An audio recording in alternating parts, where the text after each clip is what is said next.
오늘 금년도 고난 주간에 받는 은혜의 말씀, 그리스도의 죽음, 예수 그리스도의 죽음에 대해서 생각하면서 은혜 받는 예배가 되시기를 바라겠습니다. 인류 역사에 있어서 오늘 예수님의 이 십자가의 죽음을 알면서 예루살렘 성으로 입성하신 그 장면만큼 죽음을 향해서 결단하고 각오하고 죽음의 길로 가고 있는 그 사건만큼 의미심장한 사건이 없을 것 같습니다. 의미심장한 사건이에요. 고난 주간에 그래서 우리는 이 한 주간 동안 금식을 또 하면서 이 고난을 하나하나 여러분들이 그 내용을 읽어가면서 그 기사 하나하나가 마치 드라마 같은 거예요. 드라마에 도취되어 드라마 여러분이 도취되어진 것처럼 드라마적이고, 이 드라마는 뭐 희극의 드라마가 아니죠. 인생의 비극이에요. 비극. 또 희극도 될 수 있겠죠. 그걸 총망라한 것이 아니겠는가. 이 한 주간 동안 예루살렘에 있어서의 예수님은 정말 짧은 세상을 살았잖아요. 짧은 젊은 나이 그 생애 중에서도 또 가장 귀하다면은 요 짧은 일주일 이 고난 주간 한 주간일 것입니다. 그래서 어떤 사람은 이 가장 비극적인 이 고난 주간을 우리가 제대로 이해할 수 있는 사람은 비애의 전당 속에서만 처해 있는 사람에서만 비애의 전당을 경험한 사람들만이 이 주님의 고난에 대해서 얘기할 수 자격이 있다, 이런 말씀을 하고 있습니다. 우리는 예수 그리스도의 십자가의 죽음에 기초한 종교가 오늘 우리 기독교인 것입니다. 십자가의 길, 십자가의 길, 이것이 바로 그리스도교예요. 우리 십자가의 길이다, 이것입니다. 예수 그리스도의 이 교리 안에 어떤 진리가 많이 있다 할지라도 만일 이 성경 속에 예수님의 십자가 죽음 이것이 빠진다면은 기독교는 존재할 수 없다고 봐도 과언이 아닌 것입니다. 그래서 기독교는 우리가 믿는 이 진리는 도덕을 믿는 게 아니라 도덕의 종교가 아닙니다. 윤리의 종교가 아닙니다. 이는 십자가의 종교, 십자가 죽음의 종교예요. 죽음의 종교. 그래서 이 속죄, 이 우리들 인류의 속죄가 바로 예수님의 십자가 죽음에서 이루어진 것입니다. 그래서 오늘 이 예수님의 십자가의 죽음의 의미가 무엇인가에 대해서 먼저 은혜 받게 되기를 바랍니다. 그리스도의 십자가의 죽음의 의미, 왜 주님이 십자가에서 죽으셨을까? 그리스도는 사람에게 어떤 인도를 만들고 어떤 천도를 가르치기 위해서 세상에 오신 것이 아니라, 쉽게 말하면 우리의 죄를 지시고 우리의 죄를 제거하기 위해서 세상에 오셨습니다. 그리고 십자가에 죽으셨습니다. 우리는 십자가의 오늘 의미를 해득함으로 이 십자가의 의미를 깨달을 때 성서가 어떤 말씀인지 예언의 말씀이 그대로 이해가 되는 거예요. 지금 계속 우린 구약에서 예언의 말씀은 들어왔는데 이 예언의 말씀이 그대로 이루어진 것이고, 또 1.1획도 주의 예언의 말씀은 그대로 실현된 것이 예수님의 십자가 죽음이고, 또 우리 인생이 무엇인가를 제대로 해득하는 것이 주님의 십자가 죽음이었습니다. 사도 바울이 고백한 것처럼 바울은 고린도후서 5장 14절에 그리스도의 사랑이 우리를 강권하시는도다. 그리스도의 사랑이 우리를 강권하신다는 거예요. 우리가 생각하는데 한 사람이 모든 사람을, 왜냐하면 한 사람이, 예수님을 말하는 거예요. 한 사람이 모든 사람을 대신하여 죽었은즉 모든 사람이 죽은 것이니라. 우리 죄를 위해서 한 사람이 죽었으면 우리도 죄에 대해서 죽었다. 죄와는 관계없다. 죄의 무거운 짐을 살 이유가 없다, 이 말씀이에요.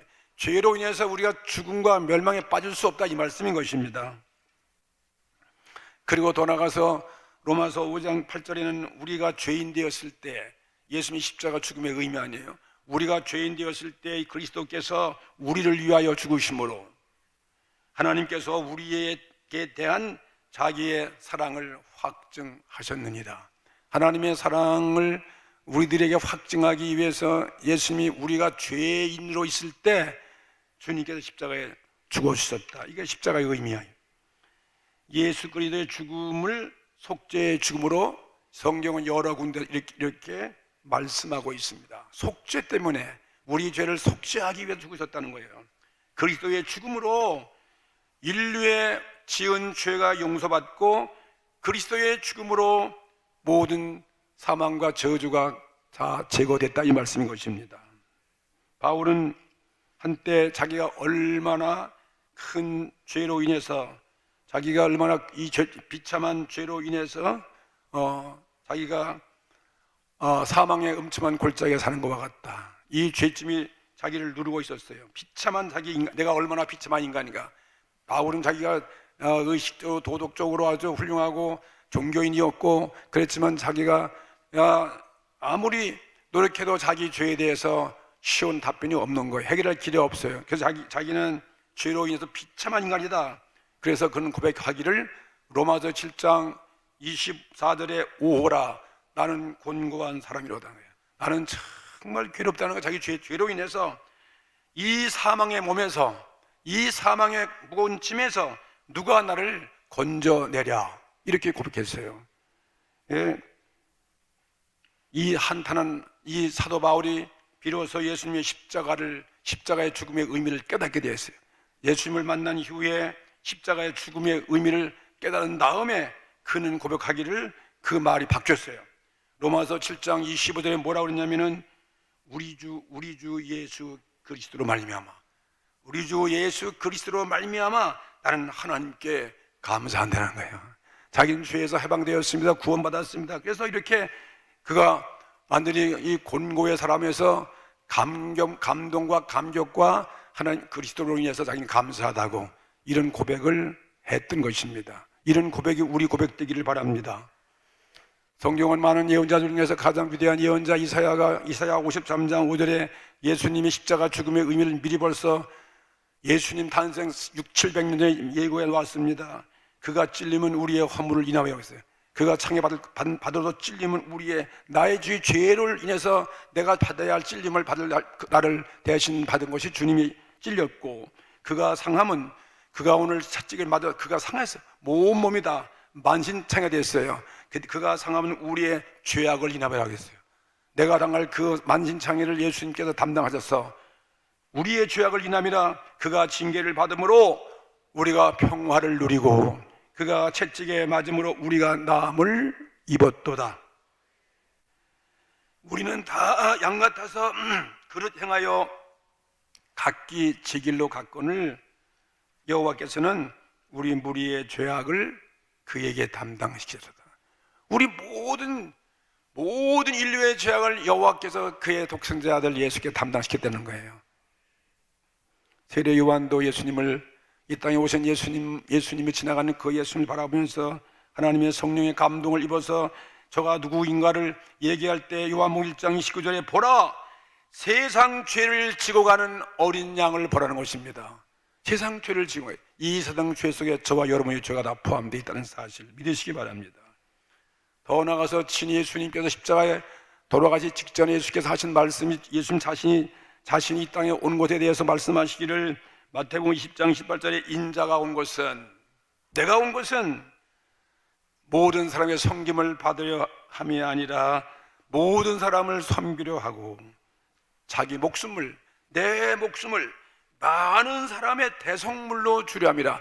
많은 사람의 죄를 속죄하는 대속죄물로 오기 위해서 왔다. 주님이 친히 증거하셨습니다. 이와 같이 성경 여러 곳에서 예수 그리스도의 십자가의 죽음의 의미는 사람의 죄를 사하는 거죠. 사람의 죄를 사하는 것이 우리 죄를 사하시기 위해서 예수님이 세상에 오신 것이 중요한 목적이었다. 그 십자가의 죽음의 의미는 뭐예요? 죄를 사하시는 큰 의미가 있다는 사실. 우리는 어떤 죄에서 더 이상은 고민할 필요 없습니다. 죄의 얽매여서 우리가 죽음의 좌절과 사망의 음침한 골짜기에 빠져 살 수가 없습니다. 그렇기 때문에 오늘 이 죄를 사함받기만 하면, 우리는 아무것도 겁날 게 없는 거예요. 어떤 죽음도 겁날 게 없어요. 어떤 저주와 어떤 질병, 어떤 사망의 골짜기 환경 가운데도 우리는 평안한 것입니다. 그리고 하나님의 은혜가 임하는 것입니다. 죄를 사함받지 못하고서는 하나님의 구원의 은혜는 절대로 우리에게 올 수가 없어요. 어떤 구원도 있을 수 없습니다. 그리스도의 순환, 고난, 십자가의 죽으심은 모든 인류, 우리 이 자리에 계신 저와 여러분의 죄를 사하기 위해서 이루어지신 사건입니다. 그건 두 번째, 오늘 그러면 이 고난주간을 우린 맞이했어요. 오늘부터 시작되는 고난주간 맞이해서 한 인간의 모습으로 오신, 예수님도 한 인간의 모습으로 오셨잖아요.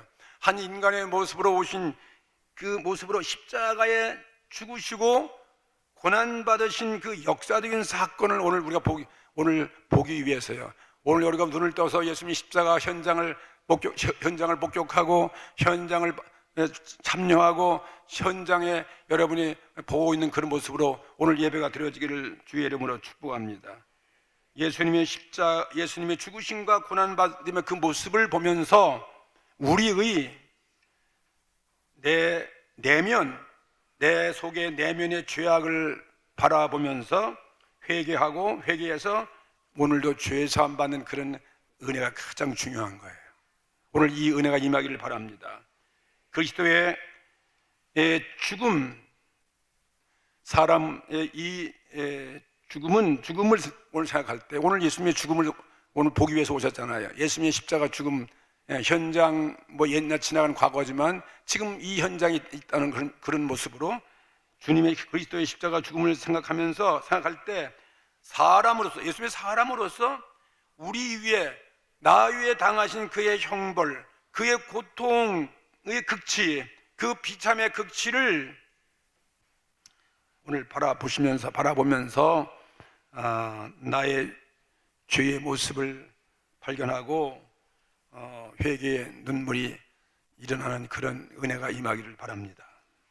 우리는 고난주간에 새삼스레 그리스도의 죽음에서 그분의 그 죽음 앞의 용기, 그분의 그 죽음 앞의 거룩하심, 그리고 그분의 그 온유한 모범적인 죽음을 생각해 보고자 하는 것입니다. 먼저 예수님의 임한 죽음은 이건 자연적인 죽음이 아니에요. 예수님의 죽음은 다시 말하면 죄 없는 의인이 악인들에게 억울한 죽음을 당하는 죽음이에요. 아무 죄 없는 의인이 죄인들에게 억울함을 당하는 그런 죽음 봤습니까? 하나님의 아들을 사람들이 죽게 하는 그러한 죽음이 예수님의 죽음이에요. 이건 자연적인 죽음이라고 할 수 없잖아요. 그냥 늙어서 죽는 그런 죽음이 아닙니다. 병 안에 그냥 살다가 병에 의해서 죽는 그런 죽음이 아닙니다. 예수님은 이 땅에서 보통 인류가 태어나서 수명을 다 하고 살다가 죽으신 분이 아니잖아요. 나이는 30세에서 두세 살 넘을 그 젊은 나이, 인생의 가장 발랄하고 꽃다운 그런 나이를 여러분 생각해 보셨습니까? 그런 사람이 죽는 거예요. 지금 부푼 희망을 눈앞에 뚜렷이 보고 있는 예수님입니다. 능력이 한이 없고 지혜가 한이 없고 기적을 행하시고 씩씩한 능력을 온몸에 넘쳐나고 있는 그러한 분이 바로 예수님의 나이였습니다. 인생을 이제부터 즐길 수 있는, 인생을 즐긴다면은 이런 나이 때부터 즐기는 거 아니겠습니까? 그런데 예수님은 의인인데 가혹한 죽음이 예수님께 불현이 찾아왔단 말이에요. 있을 수 없는 거예요. 가혹한 불현이 예수께 찾아왔습니다. 예수님은 거룩하고 온유하고 모든 사람을 구원하시러 왔는데 그 당시 온 사회가 예수를 배척했다는 거죠. 교회가 가진 유대 민족이 배척을 했습니다. 몹시도 예수님을 미워했습니다. 보통 때 서로 으르렁거리고 서로 싸우고 있던 그 당시의 종교인들, 바리새인 사두개인이 서로 막 싸웠어요. 서로가 서로 교리가 맞지 않는다고 헤롯 당원 헤롯 당원대로. 그런 사람들이 예수님이 나타나니까 예수님을 죽이려고 한 마음이, 예수님을 죽이기 위해서는 하나로 뭉쳤다는 거예요. 이게 있을 수 있겠습니까? 이게 보통 사건이 아닌 것입니다. 그리고 또 예수님의 죽음을 보니까 왜 자연적인 죽음이 아니냐, 왜 의인의 죽음인가 하는 걸 생각할 때, 재판 때에는 온 군중들이 충동을 받고 뇌물을 받고 빌라도 앞에 십자가에 서라를 못 박으라고 말이에요. 못 박으소서 하는 함성과 함께 원수의 손에 예수님은 넘겨져서 골고다 산상에 올라가셔서 죽으셨습니다. 이게 예수님의 죽음이에요. 한번 생각해 보십시다. 젊은 이 청년이 말이에요. 여러분, 세상에서 이것처럼 개탄스러운 일이 어디 있겠습니까? 이 개탄하고 세상에서 이처럼 슬퍼해야 할 것이 있다면 예수 그리스도의 죽음 같은 거 외에는 없잖아요. 요한복음 7장 7절에 왜 예수님을 죽였는가? 세상이 너희를 미워하지 못하되 나를 미워하나니, 왜 나를 미워하느냐? 이는 내가 세상의 행사를 악하다 증거했기 때문이다. 이 의로운 분이 악의 세상에 오니까 악인들이 의로운 사람을 좋아할 리가 있겠어요? 자기 정체가 드러나는 데에 예수님이 빛으로 자기 민족이 보니 그 어둠이 그를 감당치 못하더라.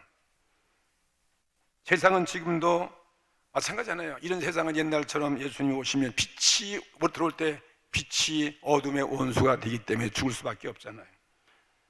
어두운 세상에 빛이 비춰주면 오늘날도 모든 방법을 다하여 빛을 끄고 덮고 누명을 씌워서 오늘날도 골고다 언덕에다가 못박을 박는 그런 세상이 바로 오늘 우리가 살고 있는 세상인 것입니다. 예수님 의인으로서 악인들에게 죽임을 당하셨습니다. 그 다음에 더 나아가서 예수님의 죽음은 처참한 그 죽음 앞에서, 너무나 처참한 죽음이에요. 예수님은 얼마나 그 죽음이 아름답고 거룩한지 몰라요. 담대하기도 하기도. 그런데 이것은 왜 이렇게 죽으시는가? 자기 뜻을 버리는 거예요. 내 뜻을 버리고 하나님의 뜻에 순종하여 예수님은 죽음을 당하셨어요. 내 뜻대로 마옵시고 아버지 뜻대로. 자기 뜻을 같으면 주님이 얼마 죽음과 같이 협상도 할 수 있고 죽음을 도망갈 수도 있겠지만은요, 자기 뜻을 버리는 거예요. 이 죽음 앞에 온전히 순종해요. 아버지 뜻대로 하나님의 뜻을 위해서 순종하는 것이 예수님의 십자가의 죽음이었습니다. 예수님은 얼마든지 성경을 보니까 죽음을 면할 수 있는 그 기회와 협상 사건을 기록해 놓았거든요. 죽음을 모면하려면 얼마든지 예수님은 모면할 수 있는 죽음을 예수님은 절대로 모면하지 아니하고, 예수님은 이 죽음을 회피하지 아니했습니다. 대제사장이 예수님을 미워하면서도 그래도 한 가닥 그를 살려내기 위해서 마가복음 14장 61절에 내가 과연 찬송받을 자의 아들 그리스도가 맞느냐? 이렇게 물었거든요. 협상하면 아니다 그러면 안 죽는 거거든요. 62절에 이렇게 그랬더니 예수께서 뭐라 말씀하지 아십니까? 예수께서 이르시되 내가 그 나라 인자가 권능자의 우편에 앉은 것과 하늘 구름을 타고 오는 것을 너희가 볼 것이다. 그리스도는 당당하게 얘기하는 거예요. 절대로 죽음 앞에서 비굴하지 않습니다. 어떤 세상 사람이 이러한 모습을 한 사람이 없어요. 빌라도도 그리스도를 놓아주기 위해서 그가 아무리 봐도 이분은 사형에 넘길 만한 죄가 없어요. 누구만도 죄가 발견할 수가 없었어요. 아무리 법학자가 연구해도 죄는 없었어요. 그래서 그가 예수님께 변명할 기회를 또 줬어요. 누가복음 23장 3절에 뭐랬습니까? 빌라도가 예수께 물어가로되 내가 과연 유대인의 왕이냐 그랬어요. 유대인의 왕이냐? 그렇게 말했거든요. 그때에도 예수님이 십자가 편이면 얼마든지 협상할 수 있는 좋은 기회였어요. 이때도 예수님은 사람들의 오해를 두려워하지 않습니다. 사람들이 뭐라든 간에 어떤 몸의 죽음의 위험을 돌보지 않습니다. 단호하게 내 말이 옳도다. 내가 유대인의 왕이다. 모든 이스라엘 구원하기 위한 왕이다. 이렇게 말씀하신 거예요. 또 빌라도가 또 마지막 십자가에 넘겨 주기 전에 예수님을 도와주려고 또 타협합니다. 요한복음 19장 10절에 보면 이렇게 기록되어 있습니다. 내가 너를 놓아줄 권세도 있다는 거예요. 로마의 통치자니까. 내가 놓아줄 권세도 있고 너 십자가에 못 박을 권세도 있는 줄 너 알지 못하느냐? 이때도 예수님은 절대 그러하지 않고 11절에 위에서 주지 아니하셨다면 나를 해할 권세가 없으리니 그러므로 나를 내게 넘겨준 자의 죄는 더 크니라. 이렇게 말씀했습니다. 예수님이 십자가에 못 박기 위해서 찾아온 무리들에게 베드로가 그냥 의협심으로 예수님을 보호하기 위해서 자기 옆구리에 차고 있는 칼을 들어가지고 그 제사장의 종의 말구의 귀를 쳤잖아요. 예수께서 뭐랬습니까? 칼을 쓰면 사람은 칼로 망하는 것이라는 거예요. 그걸 만류하게 그들을 책망하면서 하신 말씀이 마태복음 26장 53절에 너는 내가 내 아버지께 구해서 지금 12영이나 더 되는 천사들을 보내게 하실 수 없다고 생각하느냐? 뭐 주님 한마디면 12영이면 얼마나 큰 군단입니까? 많은 천사들을 불러서 그들을 한꺼번에 쓸어버릴 수 있는데 불구하고 그렇게 하지 않으시는 주님이십니다. 세상에 이 용감한 죽음이 많이 있다 해도 그리스도의 죽음보다 용감하게 죽은 것은 예수님밖에 없다 하는 것을 볼 수가 있어요. 이것이 주님의 순종의 모습이에요. 내 뜻을 버리고 아버지 뜻대로, 그리고 죽음 앞에 순종하시는 예수님의 그 모습, 오늘 우린 그 현장을 보는 눈이 열려지기를 바라는 것입니다. 이런 사실을 모든 그 현장에 있는 사람들이 바라보고 있는 거예요. 그 다음에 또 예수님의 예수님의 죽음은 원수, 예수님을 욕하고 비방하는 모든 세상 원수, 죄로 인해서 죽어야 할 이 원수, 사탄의 유혹에 빠져서 죽어가는 사주가 되어버리는 이 원수를 용서하는 사랑의 죽음이 예수님의 죽음이에요. 사랑의 죽음인 것입니다. 세상의 미움은 정말 파도처럼 예수께 몰려와서 예수님의 그 사랑을 없애버리려고, 사랑을 짓밟으려고, 예수님은 그냥 하나님을 배신하고, 그리고 죽음을 도망가게 하기 위한, 그래서 미움을 최고의 파도처럼 몰려오게 했지만 예수님 그 그리스도의 사랑은 그 파도의 그 미움 속에 잠기지 아니했습니다. 예수님의 사랑은 마치 파도를 딱 버티고 있는 그 바닷가의 바위처럼 말입니다. 우뚝 서서 그 모든 미움의 파도가 오는 그 미움의 파도에 절대로 침몰되지 않는 바위와 같은 죽음이 예수님의 모습 아니겠습니까? 예? 원수까지도 사랑하는 사랑의 죽음이었습니다. 미움의 성난 파도처럼 막 울부짖고 사랑의 그 바위 같은 예수님을 삼키려 했지만 끄떡도 하지 않습니다. 예수님은 오히려 온유의 용서, 긍휼의 사랑의 손을 펴서 미움의 파도를 막은 것이 예수님의 십자가의 죽음인 것입니다. 희롱하고, 보세요, 예수님의 그 십자가의 죽음에 붙들려 가서 주님은 희롱당했어요. 얼마나 원수들의 조롱이 것입니까? 희롱하고, 그 다음에 예수님을 조롱하고, 그 다음에 또 채찍에 맞고, 또 심지어 예수님은 침뱉음 당했어요. 침뱉음을 받았어요. 근데 주님은 거기 보니 아무런 주님은 침을 뱉어든 뭐 욕을 하든 뭐 가시처럼 얼굴을 치든 뭐 욕을 다 해도 예수님은 요동하지 않습니다. 꼼짝도 하지 않습니다. 반응하지도 않고 예수님이 하신 그 마지막 주님의 말씀 보십시오. 주님의 기도 보십시오. 누가복음 23장 34절 말씀에 이에 예수께서 가라사대 아버지요 그랬습니다. 아버지요, 저희를 사하여 주시옵소서. 저들은 자기 하는 것을 알지 못함이니이다. 예수님 기도해요.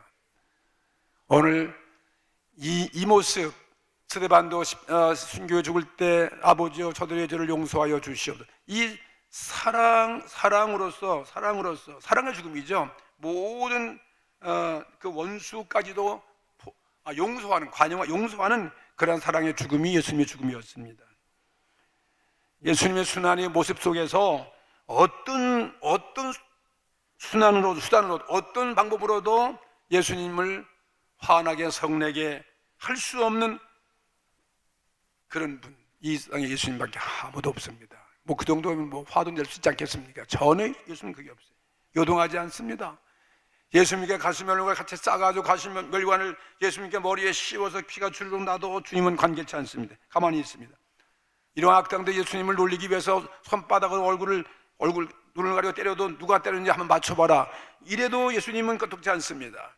심지어 더러운 침을 뱉어도 끔찍하지 않습니다. 십자가에 매달려도 성낼 수 없는 사람, 이게 예수님의 죽음이에요. 한 청년의 죽음이었어요. 분노의 태풍이 불어오는 것 같은 거 아니겠습니까? 태풍이 불어오면 불어오라는 그런 모습이에요. 그런 현장이에요. 이 사랑의 바위는 절대로 요동하지 않습니다. 증오의 밀물이 막 몰려와도 올 테면 오라고 버티고 있는 그런 모습이었습니다. 바위와 같은 사랑의 바위의 모습이었습니다. 이 사랑의 제방을 어떤 세력도 무너뜨릴 수 없는 거죠. 그리스도의 죽음은 증오에 대한 사랑의 승리였다, 이렇게 표현할 수 있어요. 증오에 대한 사랑의 승리였다.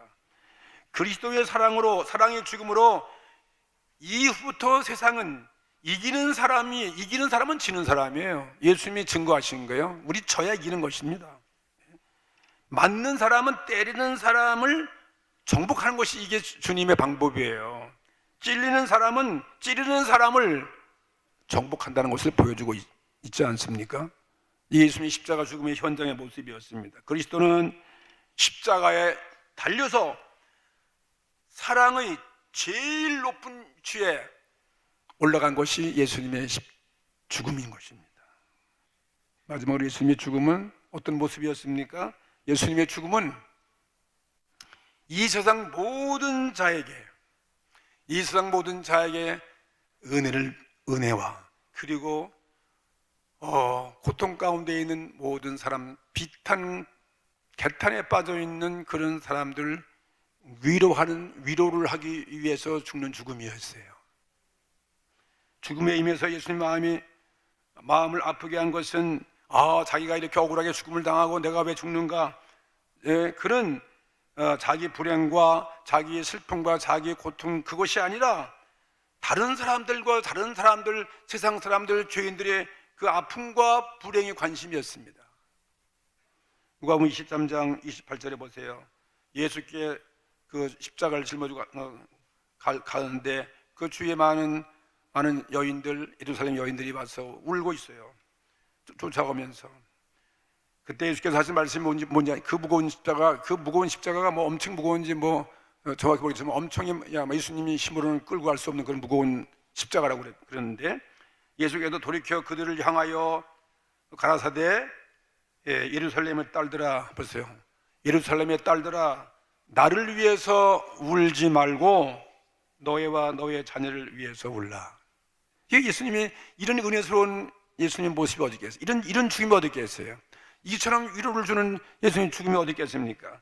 예수님은 겟세마네 동산에서 죽음을 앞에 놓고도 예루살렘 도성을 바라보면서 눈물로 머금고, 이제 예수님 십자가 죽으면 그 죄로 이스라엘들이 다 뿔뿔이 헤어지고 심판받고 처참한 비극을 심판을 알고 있기 때문에 예수님은 예루살렘 도성을 바라보고 눈물을 머금고 누가복음 14장 34절에 이렇게 말씀했습니다. 예루살렘아 예루살렘아, 선지자들을 죽이고 네게 파송된 자들을 돌로 치는 자여, 암탉이 제 새끼를 알게 하래. 몸같이 내가 너희의 자녀를 모으려 한 일이 몇 번이더냐? 그러나 너희가 원치 아니하였도다. 이런 은혜의 위로가 어디 있겠습니까? 예수님이 지금 슬퍼하는 것은 자기가 죽게 되어 슬퍼하는 것이 아니잖아요. 자기의 운명을 한탄하는 것이 아니잖아요. 그의 그의 민족들이, 죄인들이 멸망당할 것과 백성들의 고통을 생각해서 그렇게 주님이 한탄하시고 울었다 이것입니다. 사랑은 예수님 하여금, 이런 사랑 있는 예수님은 어떤 고통도 고통이 아니잖아요. 모든 죽음의 고통을 이 사랑이 잊게 만들었습니다. 그에게 있어서 유대 나라의 앞길은 그가 짊어진 어떤 그 지금 고통의 십자가보다도 더 훨씬 무거웠다는 거예요. 온 인류를 위한, 자기 나라와 백성을 위한 그 고통을 보니까 자기가 진 십자가 아무것도 아니다 이 말이에요. 드디어 예수님은 마지막 운명하실 때 두 죄인이 틈바구니에서 죽으시는데 어떤 그 당시에 한 강도가 회개를 했습니다. 누가복음 23장이죠. 43절에 회개를 합니다. 주 예수여, 당신 나라에 임하던 나를 기억하여 주시옵소서. 회개하는 그 모습이에요. 예수께서 이르시되 그 회개를 바라보면서 그를 위로하기를 진실로 진실로 내가 네게 이르노니 오늘 네가 나와 함께 낙원에 있으리라. 참 이런 이 죽음의 절망 가운데 있는 이 사람에게 이런 낙원에 대한 확신을 주니 말이에요. 이것처럼 큰 위로가 어디 있겠습니까? 지금 십자가 밑에서 울고 있는 모든 사람들, 여인들, 특별히 자기 어머니를 걱정하면서 또 예수님은 요한복음 19장 25절에 그의 제자에게 이렇게 말씀했습니다. 보라 내 어머니라 하시면서 하신데 그때부터 그 제자가 자기 집에 모셔 자기 어머니의 노후를 맡겨 예수님은 이 세상에서 마지막 죽는 순간까지도 그 어머니의 그 노후 제자들에게 맡기는 일이었습니다. 이런 은혜가 어디 있겠습니까? 이런 위로가 어디 있겠습니까? 이 일을 끝낸 후에 예수님 마지막 죽는 모습은 이제는 내가 목마르다 말하시면서 신 포도주 몇 방울을 마시고 다 이루었다 이 한마디로 숨을 거두셨습니다. 이게 예수님의 죽음의 십자가 현장의 모습이에요. 뭐 대략 제가 이렇게 중요한 사건을 얘기한 것이고 뭐 그 외에도 뭐 구절구절마다 우리 말로 표현할 수 없는 그러한 주님의 십자가 죽음에서 많은 진리와 교훈을 받게 되어진 거죠. 이 훌륭한 죽음을 목격하고 오늘 우리도 이 고난의 사건을 우리 생각하면서 이 예수님의 십자가 죽음의 그 집행을 목격하고 그 집행한 사람들 그들이 뭐라고 했는지 아십니까? 이는 진정한 하나님의 아들이었다는, 오늘 본문에도 자기들이 죽여놓고서 자기가 죽이고서 이는 진정한, 보니까 진정한 하나님의 아들이었고 이거 진정한 의인의 죽음이었다 하고 그 극악한 죄인 자기들이 그래서 입으로 고백하고 자기들이 십자가를 죽여놓고 자기들이 회개하고 극악한 죄인임을 자기들이 스스로 인정하는 모습을 우리 읽었습니다. 누가복음 23장 47절 48절이죠. 백부장이 그 된 일을 보고 보세요. 그 되어진 그 모든 죽음의 현장을 바라보고 하나님께 영광을 돌리는 거예요. 원수들이 자기 예수님을 죽여놓고 하나님께 영광을 돌리고 가로되 이 사람은 정녕 의인이었도다. 여러분 의인이라는 말이에요. 예? 죄 없는 사람 자기들이 죽인 거예요. 이 큰 죄가 어디 있겠습니까? 그러면서 거기에 구경하러 온 모든 무리들도 다 그 되어진 일을 보았다. 그 된 죽음의 현장을 다 목격하고 그들도 가슴을 두드리며 돌아갔더라. 이거 뭡니까? 회개의 모습이에요. 십자가의 죽음을 깨달으면 우리는 회개할 수밖에 없습니다. 예수님의 죽음은 예수님의 행한 최대의 설교예요. 이게 최대의 설교를 하신 거예요. 죽음으로써 진정 그리스도이심을 그들은 예수님의 죽음을 통해서 깨닫게 되어지고 알게 되었다 이 말씀인 것입니다. 오늘 우리 이 은혜가 임하길 바랍니다. 이 죽음에 대해서 그에 대해서 죽게 했던 예수님을 십자가에 못 박게 했던 음모했던 모든 사람들, 예수님이 고난받기 위해서 죽기까지 얼마나 거기에 참여한 사람이 많이 있습니까? 바리새인들, 제사장들, 대제사장들, 사두개인들, 그 다음에 율법학자들, 그들이 다 예수님을 십자가 못 박으니까 다 동참한 사람들이에요. 다 그들 공모한 사람들이에요. 그 죽음을 보고는 그를 사형에 처하고 난 다음에는 자기 자신들이 사형받는 것 같이 느꼈을 것입니다. 이게 예수님의 십자가 죽음이에요.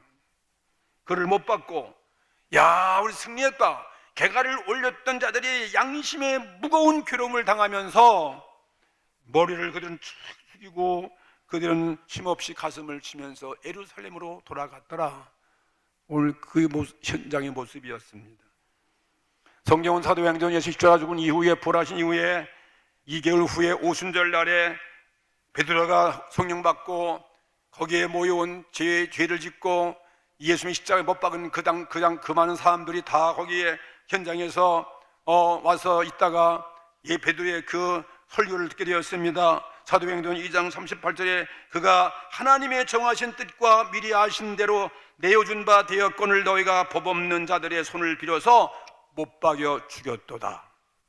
그들에게 말했어요.